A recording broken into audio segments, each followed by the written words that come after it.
કચ્છના કોમી એકતાના પ્રતીક સમાન હજી પીરના દરગાહે જવા માટે છેલ્લા 15 દિવસથી એસટી બસ સેવા બંધ કરી દેવામાં આવી છે, જેથી શ્રદ્ધાળુઓ અને પ્રવાસીઓમાં ભારે રોષ જોવા મળી રહ્યો છે। હાલ પડેલા ભારે વરસાદના કારણે માર્ગોની હાલત બિસ્માર બનતા એસટીની બસ બંધ કરી દેવામાં આવી છે।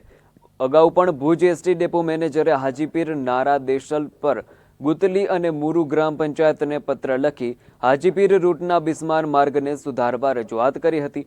જોકે મોટો પ્રશ્ન એ છે કે માર્ગ અને મકાન વિભાગ હસ્તકના રોડ પંચાયત કેવી રીતે સુધારી શકે।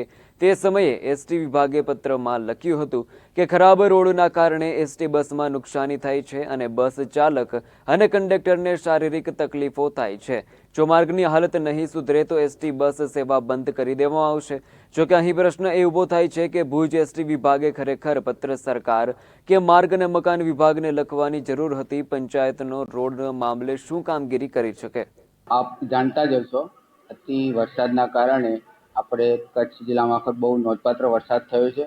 બીજું, હાજીપીર જે ઇન્ડસ્ટ્રીયલ એરિયાની મીઠાઈની સોડા બ્રહ્માઈન નંબરે ટ્રકો ચાલે છે, મોટા મોટા હેવી ડમ્પર ચાલે છે અને વરસાદના કારણે રસ્તાઓ બિલકુલ એકદમ કહેવાય કે ખાડા મોટા મોટા પડી ગયા છે। ફોર વ્હીલરનું અને અમારી મિની ગાડીઓ તો છબી જાય છે આગળનું સ્ટેરિંગ, અને રસ્તાના કારણે અમારી બસમાં પણ સ્વાભાવિક છે કે સ્પ્રિંગ, પાટા, ડેકલિંગ આ બધી વસ્તુઓમાં કાચમાં નાની મોટી નુકસાની થવા પામતી હોય છે। હવે આ કોરું નીકળશે એટલે જે તે ઓથોરિટી સંબંધિત પંચાયતની અને આરએનબીમાં મિટિંગોમાં સંકલનમાં ધ્યાન બી દોરાયેલું છે, લોકજાગૃતિ બી કેળવવામાં આવેલ છે, પણ રસ્તાના કારણે ગાડી ત્યાં અટકી ન પડે, મુસાફરોને તકલીફ ના પડે એ માટે હાલ સ્થગિત રાખેલ છે। હાલ તો આપ જાણતા જ હશો કે મેળાનું મોટું આયોજન ચાલી રહ્યું છે આશાપુરા માતાજીનું, માતાના મઢના મેળા તરીકે। એટલે જેમ જેમ અમને અનુકૂળતા થશે, રસ્તાનું સમારકામ થશે એટલે એક વાયા બીજો છારીદાંડ કરીને રોડ છે જે ડાયવર્ઝન ઉપર અજમાઈશથી સર્વે કરાવી અને પ્રાઇવેટ શરૂ કરવાનું અમે આયોજન વિચારણા હેઠળ લીધેલું છે।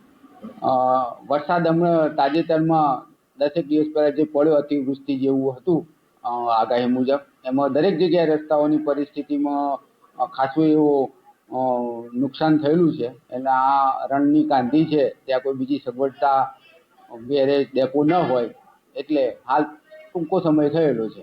પછી આગામી સમયમાં પૂરું નીકળે સમારકામ થતાં ચાલુ કરવાનું વૈકલ્પિક રસ્તે વિચારેલ છે।